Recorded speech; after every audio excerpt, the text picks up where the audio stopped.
Bonjour tout le monde, je m'appelle Mathieu Roumillet, je suis professeur d'urologie au CHU de Toulouse dans le département d'urologie avec une activité qui est dédiée à l'onco-urologie, c'est-à-dire la prise en charge des cancers masculins, notamment le cancer de la prostate, le cancer de la vessie et le cancer des testicules.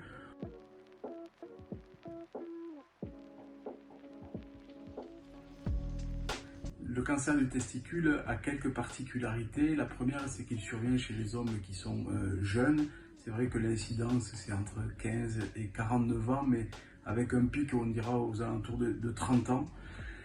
Donc c'est une population qui n'est pas trop sensibilisée à ce risque-là. Et la deuxième grosse particularité du cancer du testicule, c'est que le patient ou l'homme peut être acteur de son diagnostic, puisque l'homme peut pratiquer une autopalpation de ses testicules et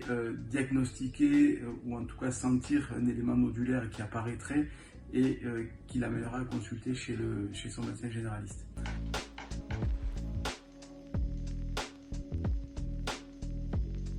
L'avantage de tout ça, c'est de diagnostiquer une maladie à un stade précoce et de limiter les traitements,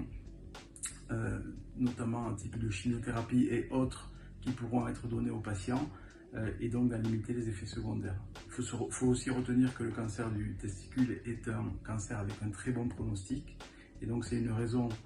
supplémentaire pour le prendre un stade débutant pour limiter les traitements et leur toxicité pour le long terme.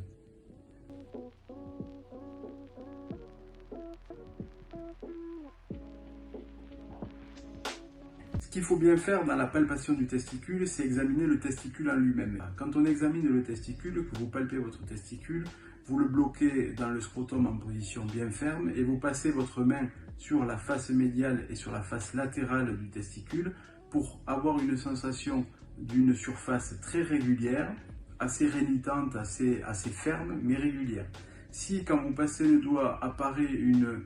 lésion un peu plus nodulaire, comme un grain de café ou quelque chose qui n'était pas là auparavant, qui est apparu, qui progresse et qui se palpe réellement, c'est à ce moment-là qu'il faut s'alerter, rencontrer son médecin généraliste pour qu'il vous fasse faire une échographie et ensuite venir rencontrer un urologue pour qu'il vous aide dans cette prise en charge.